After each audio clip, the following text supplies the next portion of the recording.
രമേശ് ചെന്നിത്തലയുടെ വീട്ടിലെത്തി നിയുക്ത മുഖ്യമന്ത്രി വി.ഡി. സതീശൻ. വഴുതക്കാട്ടെ വീട്ടിലെത്തിയാണ് സന്ദർശനം. അടച്ചിട്ട മുറിയിൽ ഇരുനേതാക്കളും തമ്മിൽ സംസാരിച്ചു. ജോസഫ് വാഴക്കൻ, വി.ടി. ബൽറാം, അൻവർ സാദത്ത്, അബിൻ വർക്കി എന്നിവരും നേതാക്കൾക്കൊപ്പമുണ്ടായിരുന്നു. ശേഷം ഇവർ പുറത്തേക്ക് പോവുകയായിരുന്നു. ആഭ്യന്തര വകുപ്പ് നൽകി രമേശ് ചെന്നിത്തലയെ അനുനയിപ്പിക്കുമോ എന്നത് ആകാംക്ഷ.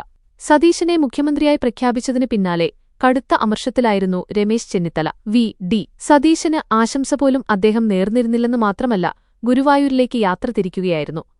ഗുരുവായൂർ സന്ദർശന വേളയിൽ ഇന്ന് രാവിലെ മാധ്യമങ്ങളെ കണ്ടപ്പോഴായിരുന്നു മൗനം വെടിഞ്ഞ് രമേശ് ചെന്നിത്തല പ്രതികരിച്ചത്. ഹൈക്കമാൻഡ് തീരുമാനം അംഗീകരിക്കുന്നുവെന്നായിരുന്നു രമേശ് ചെന്നിത്തലയുടെ പ്രതികരണം. മുഖ്യമന്ത്രിയായി വി.ഡി. സതീശനെ തീരുമാനിച്ച കാര്യമറിയിക്കാൻ ലോക്സഭാ പ്രതിപക്ഷ നേതാവ് രാഹുൽ ഗാന്ധി ഫോണിൽ ബന്ധപ്പെട്ടപ്പോഴും രമേശ് ചെന്നിത്തല കടുത്ത എതിർപ്പ് അറിയിച്ചിരുന്നു. അവഗണന നേരിട്ടുവെന്നായിരുന്നു ചെന്നിത്തല പറഞ്ഞത്.